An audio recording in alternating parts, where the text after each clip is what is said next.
દિયોદરના વડિયા ગામે થયેલ સોની વેપારીના ચાંદીના દાગીનાની ચોરીનો ભેદ ઉકેલાયો। ફરિયાદી જ બન્યો ખુદ આરોપી। 17 લાખના દાગીના ચોરી કરાવી જાતે જ ખોટો બનાવ ઊભો કરતા પોલીસે શરૂ કરી કાર્યવાહી। ફરિયાદી અને નોકરી કરતા યુવાને બંનેની પોલીસ શરૂ કરી પૂછપરછ। ફરિયાદ એ જાતે જ પોતાની સાથે નોકરી કરતા ઈસમ સાથે ગાડીમાંથી 7 કિલો ચાંદીની કરાવી હતી ચોરી। પૂર્વ આયોજિત કાવતરાને દિયોદર પોલીસે ચોરીની ઘટનાનો ભેદ ઉકેલ્યો। સેલ્સમેન મહેસાણાના અલ્પેશ સોની સહિત અજયકુમાર સથવારા અને રાહુલ માજીરાણા નામના ઈસમની કરી અટકાયત। 14 ફેબ્રુઆરીના રોજ વેપારી દ્વારા દિયોદર પોલીસ મથક ચોરી અંગે કરી હતી જાણ। સમગ્ર મામલે દિયોદર પોલીસે તપાસ હાથ ધરતા ફરિયાદી ખુદ નીકળ્યો આરોપી। ખોટું ષડયંત્ર રચી ગાડીમાંથી ચાંદીના દાગીનાનો મુદ્દામાલની ચોરી કરાવનાર સેલ્સમેન સહિત 3 ઈસમોને ઝડપ્યા। જે ચાંદી ચોરી બાબતની જે બનાવ છે એમાં હકીકત એવી છે કે ગઈ તારીખ 14/2/2026ના રોજ દિયોદર પોલીસ સ્ટેશન ખાતે જે ચાંદીના મુખ્ય વેપારી તરીકે અલ્પેશ કુમાર છે, જે મહેસાણાના વતની છે અને તેના વેપાર અર્થે અહીંયા થરા પછી થરાદ અને દિયોદર વિસ્તારમાં પોતાનો જે ચાંદીના દાગીનાઓ છે એ વર્ષોથી વેપાર કરવા માટે આપે છે અને આવતા જતા હોય છે। એમ ગઈ તારીખે તેઓ મહેસાણાથી અહીંયા થરા 84 બજારની અંદર વેપાર અર્થે આવેલા હતા। ત્યારે 14 તારીખના રોજ તેઓની ગાડી જે PWDના પાર્કિંગમાં પાર્ક કરેલી હતી તો થરા મુકામે 84 બજારમાં, ત્યાં એનો દરવાજો ખોલી અને દરવાજાની અંદરથી એમના 3 થેલામાંથી એક થેલો કોઈ અજાણ્યો ચોર ઈસમ લઈ ગયેલા એની હકીકત દર્શાવતી ફરિયાદ તેઓને અહીંયા દિયોદર વિસ્તારના વડિયા ગામે આવીને જાણ થતાં દિયોદર પોલીસ સ્ટેશને તેઓએ જાહેરાત પોતાની ફરિયાદ હકીકત આખા બનાવની અમને જણાવે એટલે અમે એ બાબતેથી અમે 9 કિલો અને 500 ગ્રામ ચાંદીની ચોરીની હકીકતની એટલે કે 23 લાખ રૂપિયાની કિંમતના મુદ્દામાલના કોઈ અજાણ્યા ચોર ઈસમની ફરિયાદ દાખલ કરવામાં આવે। ચાંદીની કિંમત અને ચાંદીના વજનના આધારે જે ગુનાની ગંભીરતા જોતા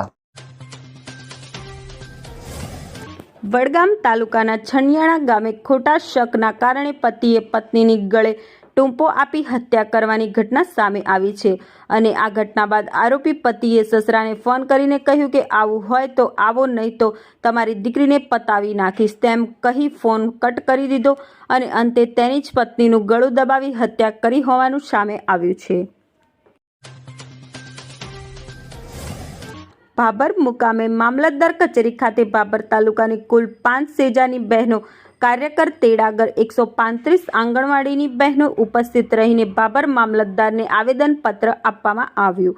અમને સરકાર શ્રી દ્વારા મોબાઈલ આપેલ નથી તેમ છતાં ખૂબ દબાણપૂર્વક ઓનલાઈન કામગીરી કરાવવાના વિરોધમાં હડતાળ બાબતે ભાભર મામલતદાર કચેરી ખાતે આવેદનપત્ર આપવામાં આવ્યું હતું સહિત આપને વિવિધ બાબતે જણાવવાનું કે અમે આંગણવાડી કાર્યકર અને તેડાગર બહેનોને જે પોતાના મોબાઈલમાં કામગીરી કરવા માટે ખૂબ જ હેરાન પરેશાન કરવામાં આવે છે અને નેટવર્કનો પણ ખૂબ જ પ્રોબ્લેમ આવે છે, ત્યારે દબાણ કરીને નોટિસ આપું છું ને કામ તો કરવું જ પડશે। માટે અમે આ નજીવા માનવ વતનમાં કેટલું કામ હોય છે એટલે બાળકોને પૂર્વ પ્રાથમિક શિક્ષણ આપી શકાતું નથી। આવા સમય સિવાય પણ ફોન આવે કે અમે અમારા પરિવાર સાથે પણ શાંતિથી રહી શકતા નથી અને બજેટમાં પણ શું આપ્યું। અમારો એક જ સવાલ છે કે ભાઈ જે કાયદો અમલમાં મૂકવામાં આવ્યો છે કે જે અમારો પગાર વધારો છે, જે અમારો પગાર વધ્યો નથી તે અમારો પગાર વધે એવી સરકારને વિનંતી છે। જે અમારો પગાર હાલમાં 5,500 છે, જેમાં અમને 200 રૂપિયા મજૂરી નથી પડતી। હાલમાં અમે ચક બીજે જઈને તો અમારે 500 રૂપિયા મજૂરી પડે અને હાલમાં અમારી 200 નથી પડતી। તેથી અમારે સરકારશ્રીને અપીલ છે કે જે અમારો પગાર એને કીધું છે એ અમલમાં મૂકી અને અમને એ પગાર આલે, બસ એ જ અમારી વિનંતી છે। ભાભર તાલુકાની તમામ બહેનો હડતાલ કરી છે। એક આંગણવાડી કાર્યકર તેડાગર બધા ભેગા થઈને 135 આંગણવાડી છે, એમાં અમારા સરકારથી બસ એટલી જ માંગણી છે કે અમારે જો 10,000માં કામ કરાવે છે એમાં પોહાતું નથી અને અમારા સરકારી કર્મચારી જેટલું કામ આપે છે અને હાઈકોર્ટનો ચુકાદો જે આવ્યો હતો અમારા કાર્યકરને તેડાગરનો એ હવે એને અમલ કરે અને સરકારી કર્મચારીમાં અમે 3-4 વર્ગમાં અમે ધોરણે અમે ગણે અને અમારે મહેરબાની કરી અને છોકરા સામે ધ્યાન અમારે રાખવું છે। અમારે બીજા જે માહિતીઓ અને જે અમારે એપો આલે છે તો અમે એમ જ પડ્યા રહીએ છીએ, છોકરામાં અમારે ધ્યાન રહેતું જ નથી। તો સરકારને અમે હાઈકોર્ટનો ચુકાદો અને સરકારી કર્મચારી અમને ઘોષિત કરે એ અમારી વંદના છે। આંગણવાડી કર્મચારી સભા ભાભર, હું પ્રમુખ ભાભર. અહીંયા આજરોજ અમે અમારી જે માંગો છે, હું આંગણવાડી કાર્યકર દવે ધર્મિષ્ઠાબેન ભાભર 16. આજે અમારી જે માંગણીઓ છે કે જે હાઈકોર્ટે ચુકાદો કર્યો છે અમારો 24,800 એ અમને મળે એના માટે છે. અમારે સરકારશ્રી સામે કોઈ અમારી કામગીરીનો કે કોઈ વિરોધ નથી, પણ અમારો જે પગાર વધારો જાહેર કર્યો છે એ સરકારે અમને હવે આપવો જ પડશે. જ્યાં સુધી જો સરકાર અમારી આ માંગણી પૂરી નહીં કરે ત્યાં સુધી અમે અચોક્કસ મુદતની હડતાલ ઉપર છીએ અને હવે આજથી અમે કોઈ પણ અમારી કામગીરી કરશું નહીં અને આજથી અમે અમારી અચોક્કસ મુદતની હડતાલ ઉપર છીએ જ્યાં સુધી અમારો પગાર જાહેર કરશે નહીં સરકાર ત્યાં સુધી. કેટલા આંગણવાડી કેન્દ્રો છે? અમારે 135 આંગણવાડી કેન્દ્ર ભાભર ટોટલ તાલુકામાં. સરકાર